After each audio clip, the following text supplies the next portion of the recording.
नमस्कार मित्रांनो, आज आपण ग्राहक सहकारी संस्था कंझ्युमर कोऑपरेटिव्ह सोसायटी चॅप्टर 10 11वीच्या सहकार पुस्तकातलं हा आपले शेवटचं चॅप्टर असेल. त्यापुढे 12वीचं पुस्तक पाहणार आहोत. जवळजवळ त्याच्यामध्ये पण 10 चॅप्टर आहे, पण महत्वाचे 8 ते 9 चॅप्टर आहे, तेवढेच आपण पाहणार आहोत. चला तर मित्रांनो, चालू करूयात आजचं लेक्चर. प्रस्तावनेत काय सांगितले? जागतिक सहकारी चळवळीचा उगम मुळात सहकारी ग्राहक संस्थेच्या माध्यमातून स्थापनेतून झालेला दिसतो. म्हणजे या सहकारी ग्राहक संस्था आहे, त्याच्यातून हा सहकारीची कन्सेप्ट पुढे आलेली आहे. त्याच्यातून हा सहकारी चळवळीचा उगम झालेला दिसतो. इसवी सन 1844 इंग्लंड मधील रॉसडेल येथे 28 विणकरांनी एकत्र येऊन रॉसडेल इक्विटेबल पायनियर सोसायटी लिमिटेड ची स्थापना केली. भारतामध्ये पहिले सहकारी ग्राहक भांडार पुढे झाला असेल तर चेन्नई मद्रास येथे झालेले, आणि ते कधी स्थापन केले? 20 सप्टेंबर 1905. ही डेट लक्षात ठेवायची, आपल्याला हायलाइट करून घ्या. Triplicane urban cooperative society limited Triplicane urban cooperative society limited नावाच्या संस्थेने भारतातील पहिल्या ग्राहक सहकारी संस्थेची मूर्तपेढ रोवली आहे. हे नाव महत्वाचं आहे आपल्याला, Triplicane urban cooperative society limited. दुसऱ्या जागतिक महायुद्धाच्या काळात अन्नधान्य व इतर जीवनावश्यक वस्तूंच्या किमतीमध्ये मोठ्या प्रमाणावर वाढ झाली. त्यावेळी शासनाने नियंत्रित दरात अन्नधान्य व इतर वस्तूंच्या वितरणाची जबाबदारी सहकारी ग्राहक संस्थेवर सोपवली. शासनाने काय केलं? दुसऱ्या युद्धात ना अन्नधान्य कमी पडायला लागलं, म्हणून शासनाने ठरवलं की दरावर नियंत्रण आणण्यासाठी वितरणाची जबाबदारी एक सहकारी ग्राहक संस्थावर सोपवली गेली. आणि पुढे ग्राहकांना चांगल्या प्रतीचा माल योग्य किमतीत मिळावा म्हणून ग्राहक भंडारांची स्थापना केली जाते. ग्राहक सहकारी संस्था आपल्या सभासदांना लागणारा माल थेट उत्पादकाकडून खरेदी करते. त्यामुळे मालाच्या वितरणावर असणारे मध्यस्थ व्यापाऱ्यांचे उच्चाटन होते आणि थेट उत्पादकाकडून माल खरेदी केल्याने ग्राहक भंडाराला माल कमी किमतीत मिळतो. त्यामुळे या संस्था आपल्या सभासदांना कमी किमतीत माल पुरवतात आणि ग्राहक सहकारी संस्था नफा मिळवण्याच्या उद्देशाने स्थापन झालेल्या नसतात, म्हणून ते भेसळ करत नाहीत. ग्राहकांना चांगल्या प्रतीचा माल वाजवी किमतीत व आवश्यक वेळी मिळू शकतो. ग्राहक सहकारी भंडारातून मिळणाऱ्या फायद्यातून ग्राहक सहकारी संस्थेचा विकास झाला.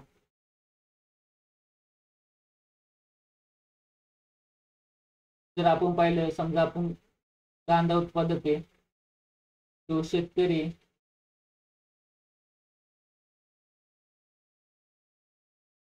तो कृषी बाजार समितीत विकणार.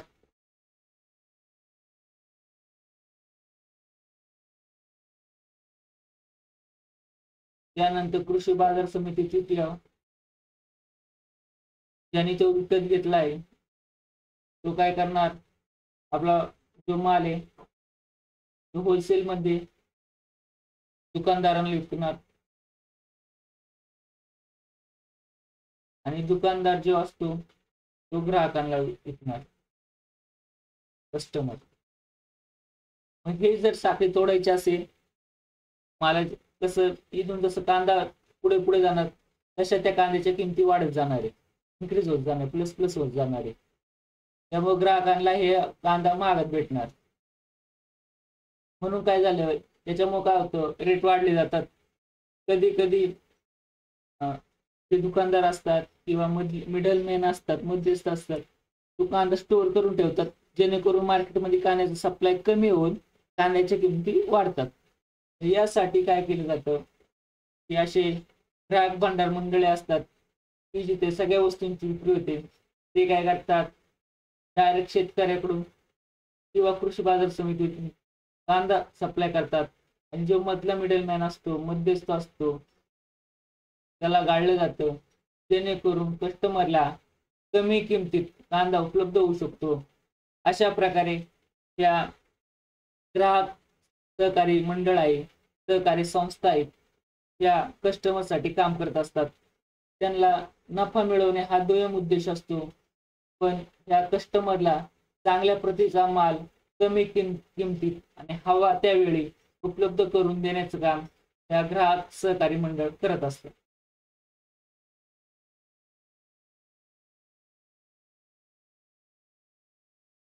जर पुढे मुद्दा पाहिला, सर्वसामान्य ग्राहकांना त्यांच्या दैनंदिन गरजाच्या वस्तू व सेवा रास्त दराने उपलब्ध करून देण्यासाठी सहकारी ग्राहक संस्थांची भूमिका खूप महत्वाची आहे.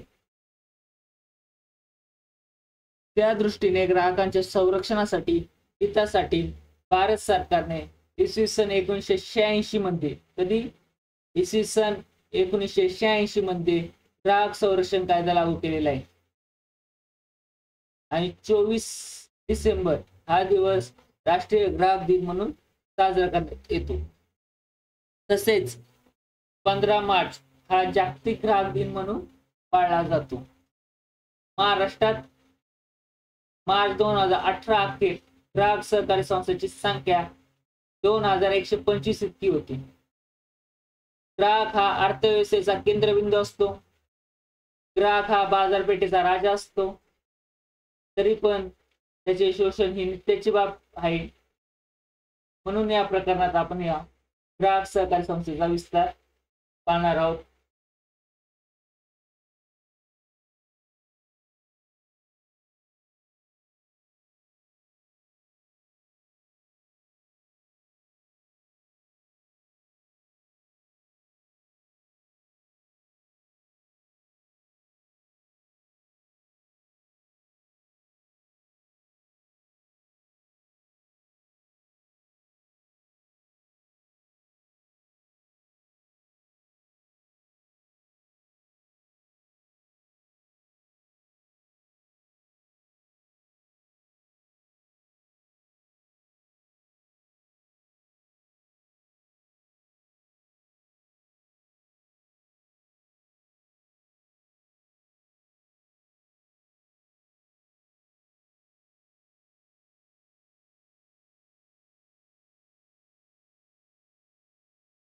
तर मित्रांनो, हा ग्राहक कायदा आहे, कन्झ्युमर प्रोटेक्शन ऍक्ट जो कायदा आहे तो 1986 चा आहे.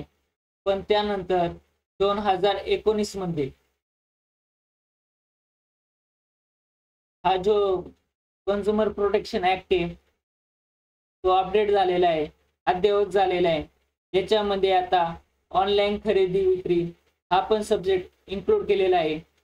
त्यामुळे ह्या गोष्टी लक्षात ठेवायचे की पहिला कायदा 1986 चा आहे, अद्ययावत कायदा 2019 चा आहे आणि त्याच्यामध्ये आता वाढवला आहे की ऑनलाईन जे व्यवहार होतात खरेदी विक्रीचे, तर त्या गोष्टी 2019 च्या कायद्यात अद्ययावत केलेल्या आहे. तर तुम्ही ही गोष्ट लक्षात ठेवायची आहे.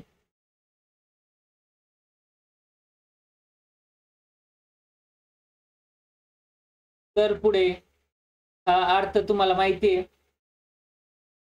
की स्वइच्छेने एकत्र येऊन लोकशाही पद्धतीने सहकारी तत्वावर आपल्या आर्थिक हित संबंधाचे संरक्षण करण्यासाठी एकत्र येऊन स्थापन केलेली संस्था म्हणजे ग्राहक सहकारी संस्था. कसं स्वइच्छेने एकत्र सहकारी तत्वावर आपल्या आर्थिक हित संबंधाचे संरक्षण यासाठी ग्राहक सहकारी संस्था स्थापन झाल्यात.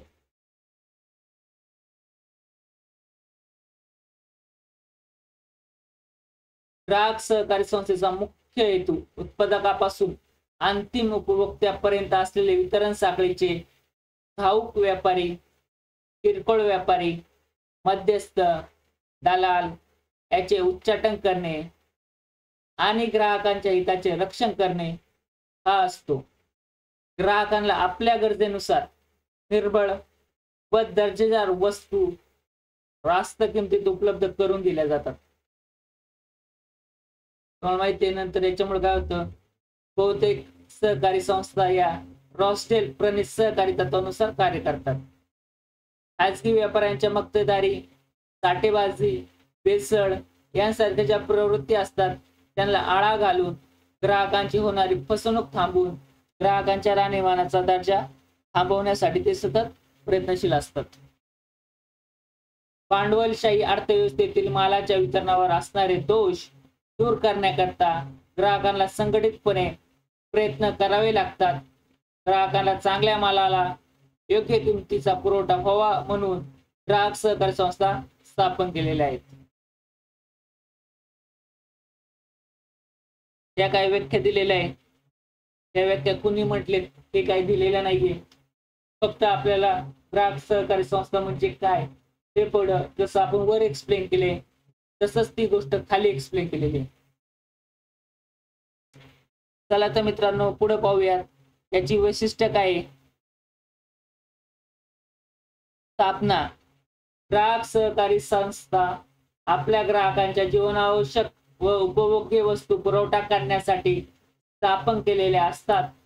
ग्राहक हे विविध भागात विखुरलेले असल्याने ग्राहक सहकारी संस्था या ग्रामीण भागात व शहरी भागात स्थापन झालेल्या आढळून येतात.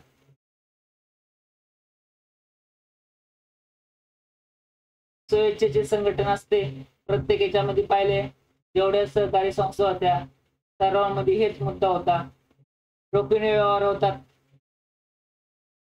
सहकारी ग्राहक भंडारामध्ये मालाची विक्री केवळ रोखीनेच केली जाते.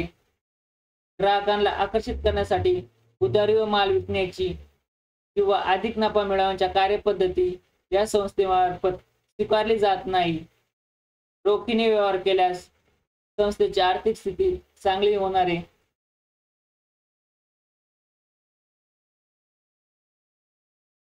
पुढे ग्राहकांना दर्जेदार व निर्भळ वस्तूंचा पुरवठा. ग्राहक सहकारी संस्थेमार्फत ग्राहकांसाठी आवश्यक वस्तूंची खरेदी उत्पादकाकडून केली जाते.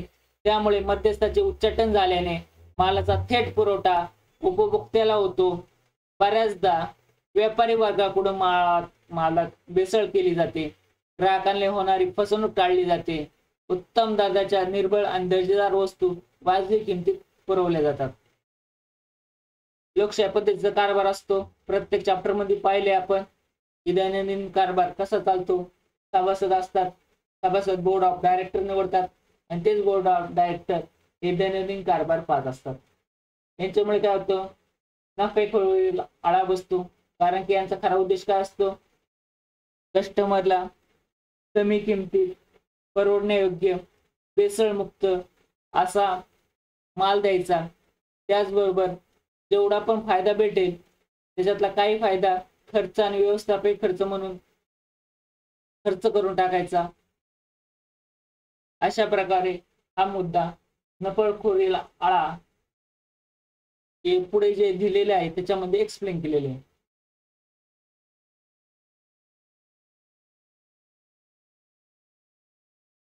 राहणीमानात सुधारणा.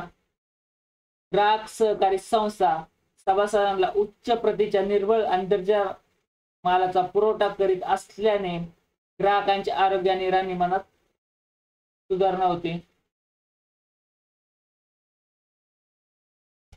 रास्त किंमत. खाजगी व्यापारी वस्तूंची साठेबाजी करून कृत्रिम टंचाई निर्माण करतात आणि वस्तूंचा काळाबाजार करून जास्तीत जास्त दराने वस्तूची विक्री करून अव्यस्त नफा मिळवतात.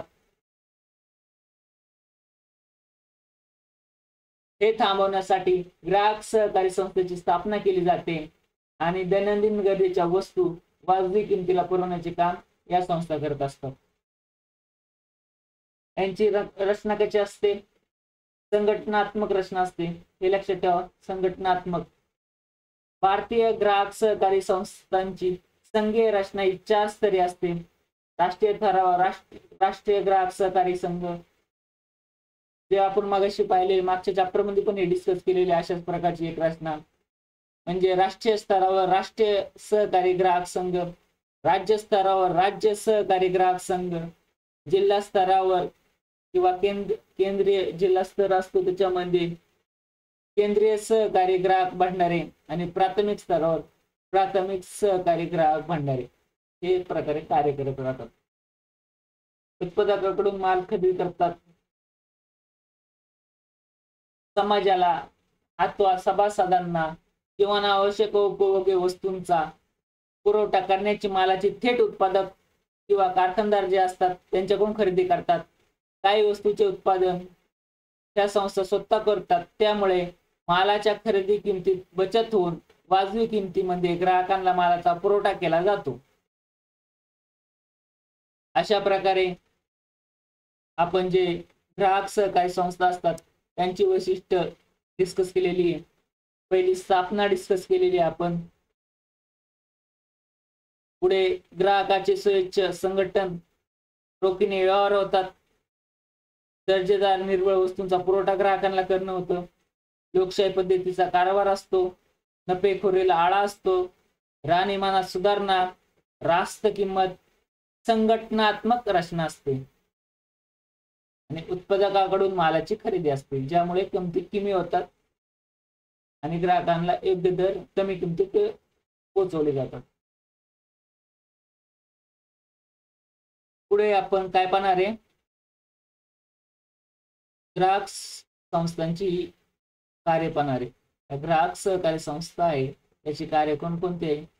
ग्राहकांची हित जोपासणे, जीवनावश्यक वस्तूंचा उत्पादन, ज्या अनिष्ट व्यापारी प्रथा आहे त्यांचे उच्चाटन करणे, निर्बळ व दर्जेदार वस्तूंचा पुरवठा, उचित व्यापारी आणि प्रथाची जोपासना, मध्यस्थाचे उच्चाटन, मक्तेदारीला आळा, किंमत पातळीत स्थिरता, सभासद शिक्षण आणि शासनाने प्रतिनिधित्व करणे. जे शासन असतात त्यांचे प्रतिनिधित्व हे करतात.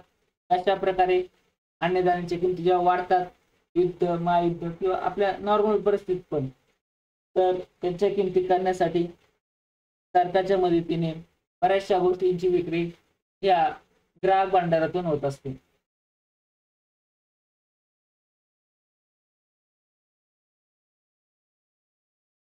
ग्राहकांचे हित जोपासणे, ग्राहकांचे हित जोपासणे महत्वाचे कार्य आहे. आपल्या सभासदांना उत्तम दर्जाच्या वस्तू रास्त दरात पुरवणे, निर्बळ माल व दैनंदिन गरजेच्या वस्तूंचा नियमित पुरवठा करणे, जीवनावश्यक वस्तू असतात त्याचे उत्पादन करणे. म्हणजे ग्राहक सहकारी संस्थांनी केवळ वस्तूची विक्री करण्याचे कार्य केले तर वस्तूच्या किमतीवर नियंत्रण ठेवण्यास उपयुक्त ठरणार नाही. म्हणून या संस्थांनी जीवनावश्यक वस्तूचे उत्पादन करण्यास सुरुवात केली आहे. म्हणजे विक्री तर करतात पण प्रोडक्शन पण हे करत असतात आता. त्यामुळे वस्तूचे उत्पादन कमीत कमी किमतीत कशा प्रकारे करता येईल याचा विचार या संस्था करत असतात. ज्या अनिष्ट व्यापारी प्रथा आहे त्याचे उच्चाटन करतात. आपण मागे डिस्कस केलेले. निर्बळ आणि दर्जेदार मालाचा पुरवठा करतात. व्यापारी बऱ्याचदा जास्त नफा कमवण्यासाठी मालामध्ये भेसळ करतात. वस्तूच्या दर्जाविषयी, गुणवत्तेविषयी खात्री देत नाही. तेव्हा ग्राहक सहकारी संस्था उच्च गुणवत्ता व दर्जा असणाऱ्या वस्तूंचा पुरवठा करण्यासाठी प्रत्यक्ष उत्पादकाकडून मालाची खरेदी करतात. त्यामुळे मालातील भेसळीचा पायबंद वस्तू आणि ग्राहकांना निर्बळ आणि दर्जाच्या वस्तूंचा पुरवठा होतो. ही जी भेसळ होती कारण की जास्त किमतीच्या डाळीमध्ये कमी किमतीची डाळ मिक्स केली जाते, त्याचा तुम्हाला पुरवठा केला जातो, त्यामुळे गुणवत्ता कमी जास्त होत राहते. असं एक उदाहरण आहे. तर मित्रांनो, अशी भेसळ होऊ नये म्हणून ह्या ग्राहक सहकारी संस्था योग्य मालाचा पुरवठा करत असतात. उचित व्यापारी प्रथांची जोपासना करतात. तुम्हाला माहिती आहे, जर मालाचा साठा केला, कृत्रिम टंचाई केली, काळा बाजार केला किंवा योग्य किंमत वापरली नाही तर आपल्याकडे ह्या गोष्टीची तुटवडा पडणार आहे. त्यामुळे जे मोठे दुकानदार आहेत ते त्याच्यातून नफा कमवत असतात. ह्या ज्या प्रथा आहे, त्या ज्या कृत्रिम प्रथा तयार केलेल्या आहेत ते मोडण्यासाठी आणि उचित प्रथा जोपासण्यासाठी त्या ग्राहक सहकारी म्हणून संस्था ज्या असतात त्या प्रयत्नशील असतात. मध्यस्थांचे उच्चाटन केले जाते, डिस्कस केलेले. जे मक्तेदारी असतील, दुकानदार असतात किंवा काही व्यापाऱ्यांची मक्तेदारी झालेले असते मार्केटमध्ये, ते तोडण्याचं काम ग्राहक सहकारी मंडळ करत असतं. ग्राहक सहकारी संस्था आपल्या सभासदांची हित डोळ्यासमोर ठेवून कार्य करतात. काही जीवनावश्यक व दुर्मिळ वस्तू स्वबळाला उत्पादन करून त्या वस्तू ग्राहकांना उपलब्ध करून देतात. त्यामुळे साहजिकच बाजारातील मक्तेदारी व त्यांचे नियंत्रण ठेवणे शक्य होते आणि ग्राहकांचे जे हित असतं त्यांचं संरक्षण होत असतं. काय होतं त्यामुळं किंमत पातळी स्थिरता राहते. खाजगी व्यापारी मोठ्या प्रमाणात नफा मिळवतात, वस्तूची कृत्रिम टंचाई निर्माण करतात आणि वस्तूची किंमती वाढवतात. त्यामुळे ग्राहकांच्या खर्चात वाढ होते आणि ग्राहक सहकारी संस्था वस्तूचे योग्य प्रकारे वितरण करण्याचा व किंमत पातळी स्थिर ठेवण्याचा प्रयत्न करते. सभासदांना शिक्षण देतं. कोणतं? काटकसरी बचतीचे महत्त्व पटवून देणे, लोकशाही मूल्याचे शिक्षण देणे, सहकार्याचे महत्त्व पटवून देणे, आर्थिक दृष्ट्या दुर्बल घटकांचे संरक्षण देणे आणि त्यांच्या राहणीमानात सुधारणा घडवून आणणे ही कार्य सभासद शिक्षणाच्या माध्यमातून या ग्राहक सहकारी संस्था करत असतात. शासनाचे प्रतिनिधित्व करतात. ग्राहक सहकारी संस्था या शासन, सार्वजनिक क्षेत्र, सहकारी क्षेत्र यामध्ये संस्थांचे प्रतिनिधित्व करतात.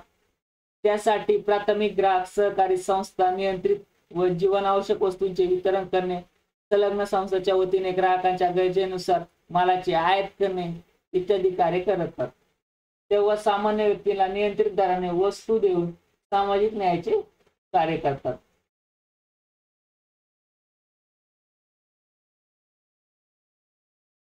अशा प्रकारे आपण या 10 जे पॉइंट आहे ते डिस्कस केलेले आहेत. तर पुढे काय आहे?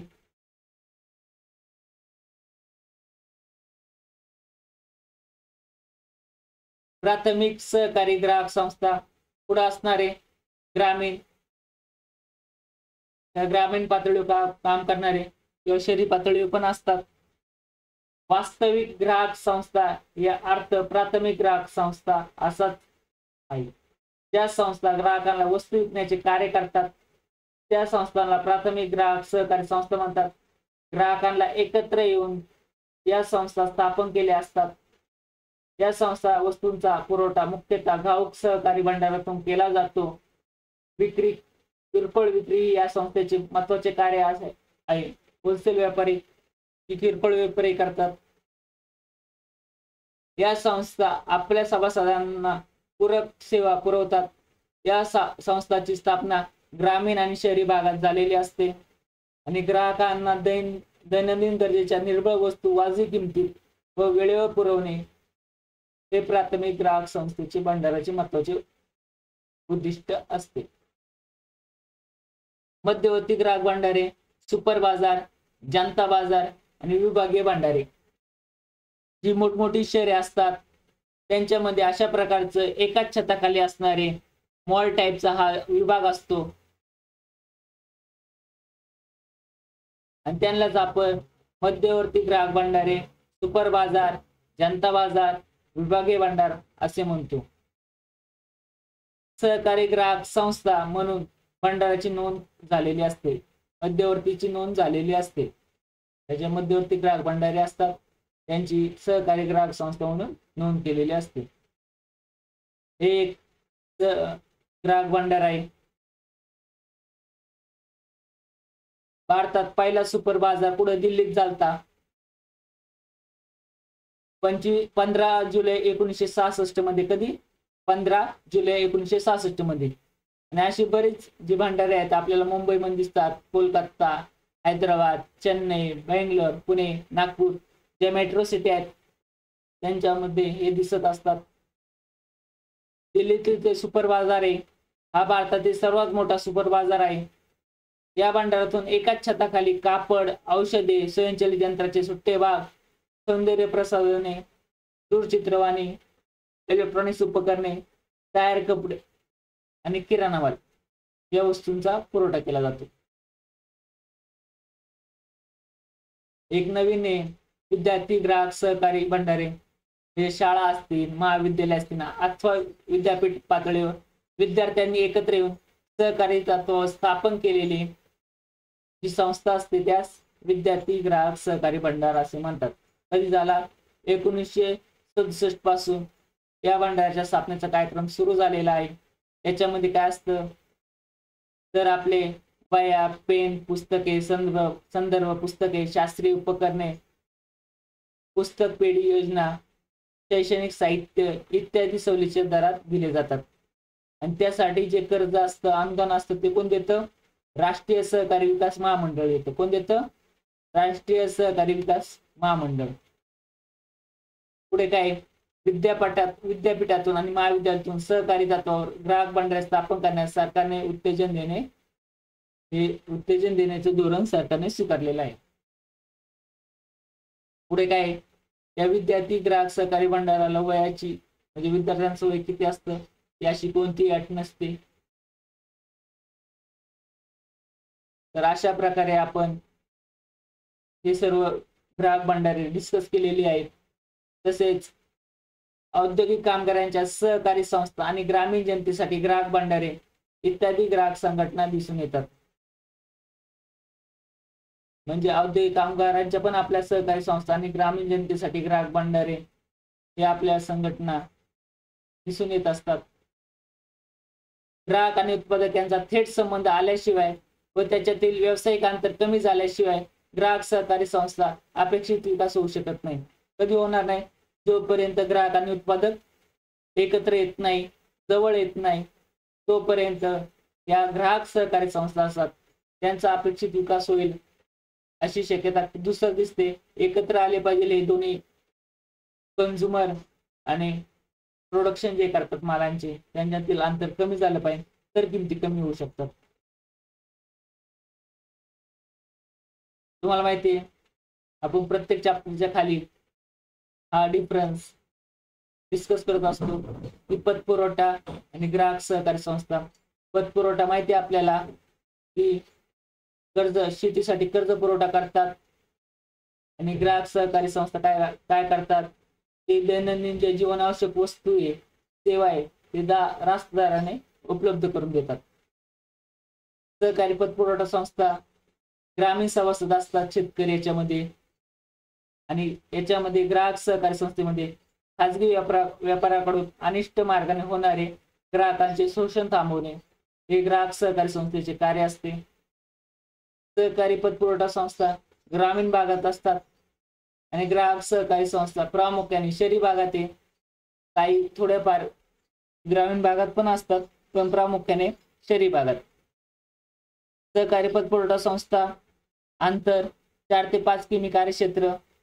ग्राहक सहकारी संस्था नागरी आणि ग्रामीण भागात दोन्ही क्षेत्रात कार्य करतात.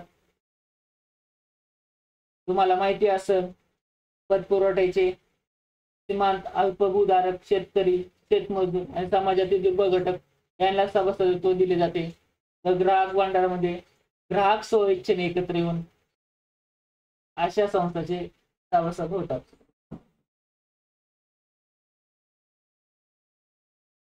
कार्य आपल्या सभासदांना व्यावसायिक व दैनंदिन गरजेच्या वस्तू खरेदी करण्यासाठी कर्ज पुरवठा करणे आणि सावकारी पाशातून शेतकऱ्यांची मुक्तता करणे. ग्राहक भंडार काय करतात?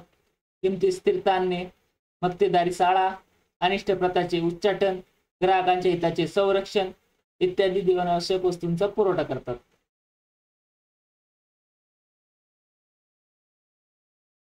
पुढे विपणन सहकारी संस्था आहे, गृहनिर्माण सहकारी संस्था आहे आणि ग्राहक सहकारी संस्था आहे. विपणन काय करतात?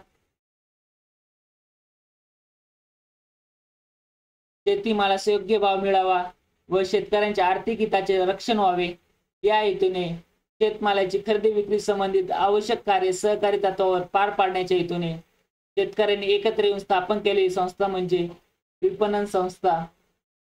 आणि गृहनिर्माण संस्था काय करतात? घराची गरज पूर्ण करण्यासाठी सहकारी तत्वावर स्थापन केलेली संस्था म्हणजे सहकारी गृहनिर्माण संस्था. आणि ग्राहक संस्था काय असतात? या ग्राहक सहकारी संस्था तर दैनंदिन जीवनावश्यक वस्तू सेवा रास्त दराने उपलब्ध करून देण्यासाठी व ग्राहकांच्या हिताचे संरक्षण करण्यासाठी सहकारी तत्वावर ग्राहक स्वेच्छेने एकत्र येऊन ज्या संस्था स्थापन करतात तिला ग्राहक सहकारी संस्था म्हणतात. सभासदत्व काय असतं? विपणन मध्ये शेतकरी हे विपणन सहकारी संस्थेचे सभासद असतात. गृहनिर्माण मध्ये कोण असतं? तर निवाऱ्याची गरज असलेले अल्प आणि मध्यम उत्पादन गटातील व्यक्ती सभासद असतात. निवाऱ्याची गरज असलेले. आणि ग्राहक सहकारी संस्थेमध्ये सर्वसामान्य ग्राहक हे संस्थेचे सभासद असतात. पुढे काय उद्देश काय? शेतकऱ्यांनी उत्पादित केलेल्या मालाला रास्त किंमत मिळवून देणे संस्थेचा मुख्य उद्देश आहे. या कॉलम मध्ये सांगितले सर्वसामान्य व्यक्तींच्या घराची प्रश्नांची सोडवणे व वाजवी किमती घरे उपलब्ध करून देणे हे कार्य गृहनिर्माण संस्था करत असतात. आणि ग्राहक ज्या संस्था असतात त्या ग्राहकांच्या हिताचे संरक्षण करणे त्या ग्राहक भांडारे जे असतात यांचा मुख्य उद्देश असतो. स्थापना विपणन संस्था शहरी आणि ग्रामीण भागात. पुढे गृहनिर्माण संस्था शहरी आणि निमशहरी भागात आणि ग्राहक भांडारे शहरी आणि ग्रामीण अशा दोन्ही भागात. हे कार्य जर पाहिलं मालाचे एकत्रीकरण प्रतवारी प्रमाणीकरण बांधणी वाहतूक व्यवस्था शेतमालाची खरेदी विक्री आणि त्यांना योग्य किंमत मिळवून देणे हे कार्य होत असतात. गृहनिर्माण संस्था राहण्यासाठी घरे उपलब्ध करून देणे या सहकारी गृहनिर्माण संस्था करत असतात.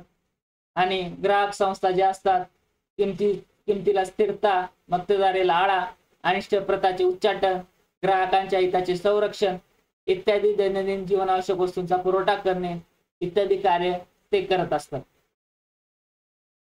मित्रांनो अशा प्रकारे हा चॅप्टर संपलेला आहे. पुढे जर पाहिलं ग्राहक सहकारी संस्था दर्जेदार वस्तूंचा पुरवठा वाजवी किमतीत करतात. दुसरा प्रश्न काय? ग्राहक सहकारी संस्था कडून उत्पादन खरेदी करतात. कुणाकडून करतात? उत्पादक. हे राष्ट्रीय ग्राहक दिन चेक करा 24 डिसेंबर असेल. जागतिक पहिली ग्राहक सहकारी संस्था इंग्लंड मध्ये.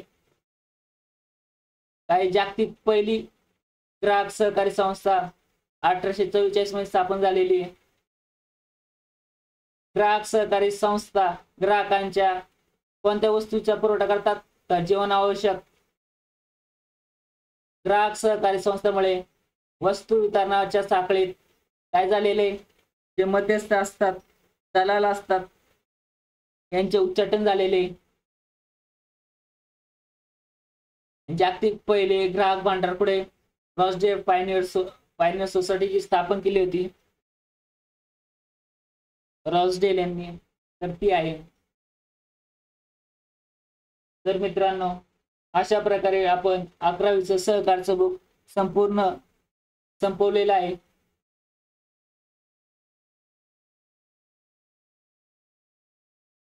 तर मित्रांनो ह्या ज्या गोष्टी दिलेल्या आहेत त्या तुम्ही लॉंग फॉर्म एकदा पाहून घ्यायचा आहे. तुमच्या एक्झामच्या दृष्टीने महत्वाचं आहे. कारण NDDB म्हणजे national dairy development board, NCDC म्हणजे national cooperative development corporation, NCCP म्हणजे national cooperative consumer federation, NABARD म्हणजे काय? नॅशनल बँक फॉर ऍग्रिकल्चर आणि रुरल डेव्हलपमेंट होतं.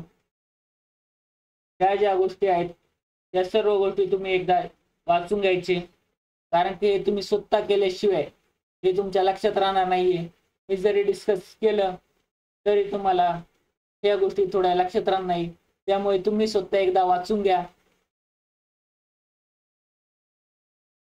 त्या आपल्याला लॉंग फॉर्म शॉर्ट फॉर्म विचारला जातो. तर एवढं सर्व लक्षात ठेवा. चला तर मित्रांनो भेटूया पुढच्या चॅप्टर मध्ये म्हणजे 12वीच्या पुस्तकाच्या सहकार टॉपिक मध्ये. तिथे आपल्याला जवळजवळ 9 टॉपिक डिस्कस करायचे. चला तर भेटूया नेक्स्ट लेक्चरला.